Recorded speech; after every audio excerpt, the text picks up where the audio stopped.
Halo guys, balik lagi di Ya Memang TV.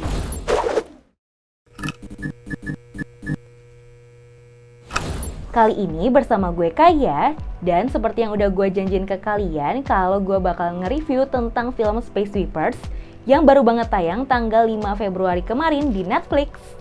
For your information, ini spoiler alert ya guys, jadi buat kalian yang belum nonton filmnya, mending kalian buka Netflix dulu terus tonton filmnya baru balik lagi untuk nonton review gue. Oke, menurut gue film Korea pertama bertema luar angkasa ini menurut gue sih oke banget ya. Untuk CGI-nya itu cakep banget, halus. Karena menurut gue biasanya kan kita seringnya nonton film bertema luar angkasa itu dari film-filmnya Hollywood ya. Kayak contohnya Interstellar dan yang sejenis lainnya. Tapi yang film Korea ini juga nggak kalah bagus guys. Kalian benar-benar ngelihat kalau gimana sih bumi yang udah hancur parah, terus gimana keadaan luar angkasa, terus ada kotanya, kayak pesawat-pesawat luar angkasanya. Jadi film ini tuh akan memanjakan mata kalian dengan CGI yang menurut gua udah bagus banget. Terus untuk karakter Dorothy, mungkin kalau di trailer kalian kan ngeliat kalau si Dorothy ini digambarkan membahayakan manusia karena dia tuh adalah robot. Tapi ternyata kalau di film sebenarnya ternyata dia bukan robot guys, dia itu manusia. Cuma manusia yang udah disuntik sama semacam cairan yang berisi nano. Akhirnya dia tuh punya kekuatan di mana dia bisa mengendalikan nano, karena dia juga merupakan robot nano. Jadi dia bisa mengendalikan tumbuhan atau robot-robot lainnya yang ada nanonya juga. Pokoknya kayak gitulah guys. Kalau misalnya kalian pusing, mungkin tadi gue juga pas nonton agak ngerasa otaknya tuh gak nyampe. Tapi kalau pas dicerna pelan-pelan bisa lah. Kalian pasti bisa paham maksudnya itu arahnya kayak gimana, Dorothy itu seperti apa, terus dia punya kemampuan apa, pasti kalian bakal paham sih. Dan yang memerankan Dorothy itu menurut gue lucu banget sih anaknya. Dari rambutnya, terus cara ngomongnya, dan actingnya menurut gue juga bagus. Karena dia bisa dapet banget feel-nya kalau dia itu, awalnya tuh gue pikir kayak robot, ternyata tuh dia manusia.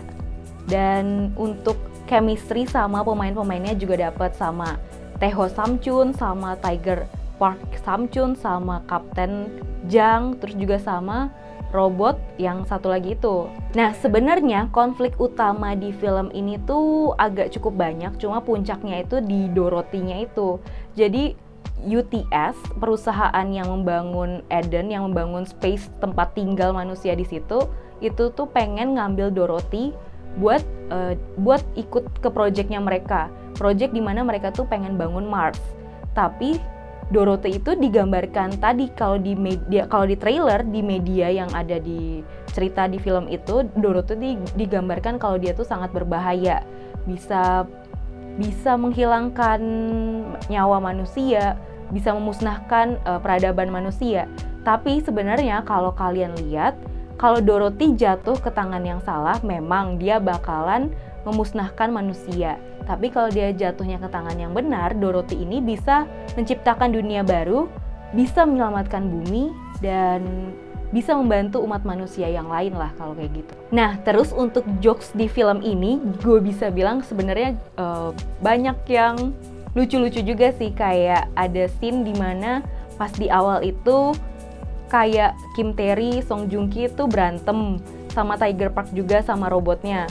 Terus kayak cuma berantem gitu doang, tiba-tiba mereka bisa pingsan. Terus yang Dorothy, dia dikiranya robot, tapi dia kayak aku mau buang air besar dulu, terus lari ke kamar mandi. Pas lari ke kamar mandi terus dia ada scene kentutnya. Kan kayak masa sih robot kayak gitu kan. Nah itu sebenarnya pas di situ masih teka-teki, tapi akhirnya diceritain juga kalau sebenarnya si Dorothy ini adalah manusia, dan manusia yang sebenarnya dia sakit kan, cuma karena disuntik yang robot nano tadi, akhirnya dia bisa kayak sebuah keajaiban, dia bisa jalan, bisa sehat lagi kayak gitu. Untuk set di film ini gue juga bisa bilang oke.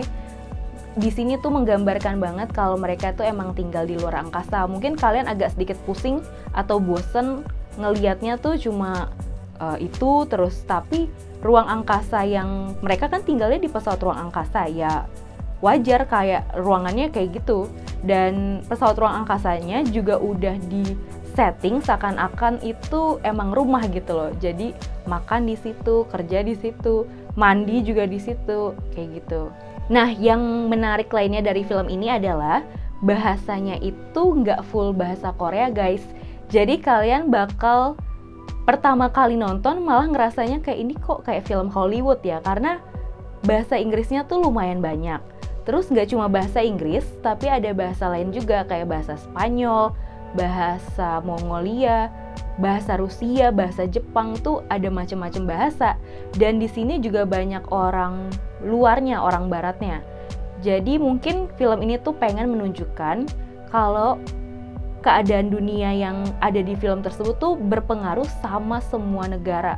Makanya mungkin karena itu ada di sini itu nggak full bahasa Korea tapi bahasa Inggris banyak, terus bahasa-bahasa yang lain juga mendukung film ini. Jadi makanya film ini menarik sih buat kalian tonton. Nah, kalau untuk antagonisnya di sini ada James Sullivan.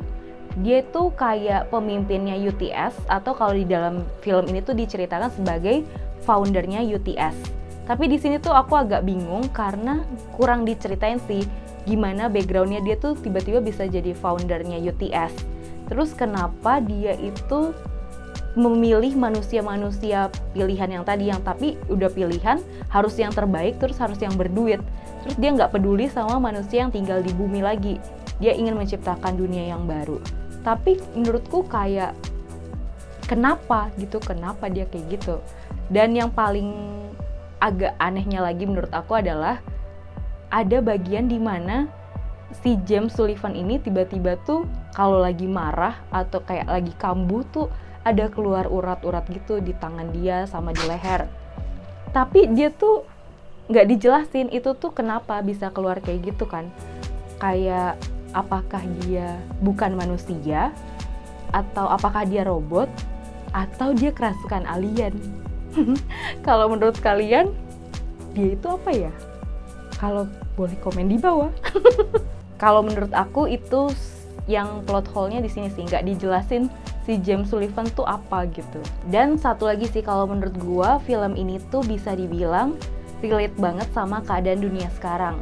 Kalau kita terus hidup seperti ini, mungkin dunianya, maksudnya kita nggak peduli sama lingkungan, terus egois, serakah. Mungkin bisa jadi di masa depan dunia itu seperti yang ada di film ini. Nah, film ini kan dibuat dengan budget yang cukup fantastis ya guys. Tapi menurut kalian worth it nggak sih ini buat ditonton? Kalau menurut gua cukup worth it, karena CGI-nya oke lah buat science fiction pertamanya Korea. Terus film ini kan juga dibintangi sama aktor-aktor papan atasnya Korea. Jadi wajar lah kalau mahal. Nah, tapi balik lagi nih, menurut kalian worth it atau nggak worth it-nya itu pendapat masing-masing ya. Dari gue kasih nilai film ini 8 dari 10. Karena menurut gue oke lah buat film Korea pertama yang bertema luar angkasa. Film ini dapat banget vibe luar angkasanya. Terus untuk ceritanya meskipun udah cukup familiar, tapi pemain-pemainnya tetap dapat menghibur kalian. Dan buat ngisi waktu luang, mungkin waktu weekend, akhir pekan, kalian bisa banget nonton ini sama teman-teman kalian atau keluarga kalian. Oke, segitu aja review dari gue tentang film Space Sweepers. Kalau kalian ada ide atau saran kita mau bahas apa, bisa banget komen di bawah ya. Jangan lupa subscribe, like, and share video ini ke teman-teman kalian juga. Dan jangan lupa nyalain lonceng notifikasi supaya kalian gak ketinggalan sama video menarik kita lainnya. See you on the next episode, bye-bye!